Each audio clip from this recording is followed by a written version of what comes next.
Hey, this is Quinn here in Chicago at Big Ten Football Media Day alongside Michigan football beat writer Nick Baumgardner. Spent 2 days here at Media Day between with Brady Hoke and Michigan players Devin Gardner, Jake Ryan, and Frank Clark. A decent amount of access. And when you now look back on the last 48 hours, if anything, what's your biggest takeaway from Michigan's message that they delivered? Well, for the 2 days here, especially yesterday, the first theme of the day was the asking Brady Hoke if he felt pressure, his job security status, all that sort of thing. Was he feeling pressure? Did he feel like he was on the hot seat? That was a big topic of conversation on Monday, and it was expected, and I think they were ready for it. He did his best to sort of try and deflect some of that and act like it wasn't bothering him, but all the players got asked about it, and they said that they'd heard about it, and that the takeaway there is that'll continue to be a topic of discussion until they start winning games, and that's kind of the reality of it.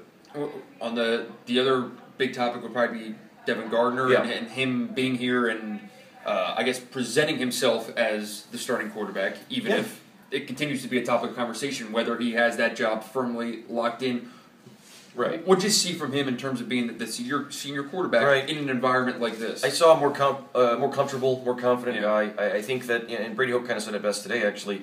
Last year, Devin has always been a pretty confident guy on the surface, to us anyway. We've always kind of just assumed he was. But, Brady said last week, he used the analogy of Devin was whistling through a graveyard last year. And when he says that, he said he means that a guy walks through a graveyard at night and he's trying to be tough and he's whistling to himself to not be nervous or scared. It was a really weird thing, but it sort of made sense. And that Devin was trying to be confident and trying to be this leader last season for his team, but in reality he was just learning on the fly and trying to be a starting quarterback, and there was so much on his plate that now he seems more comfortable, more content, and more ready to just kind of be the best guy they need to be for that job.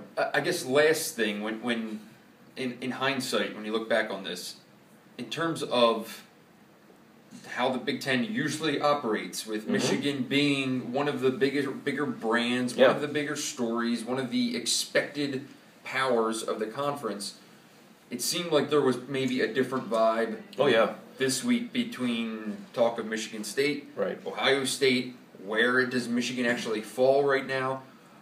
What did you see there in terms of maybe appearance or how Michigan's viewed? It was a different tone because it's completely different than last year, the year before even, in most years really at this place, in that Michigan State and Ohio State spent the bulk of their days talking about trying to win a Big Ten championship, and Michigan talked about is your coach going to be here next year? So the tone was completely different.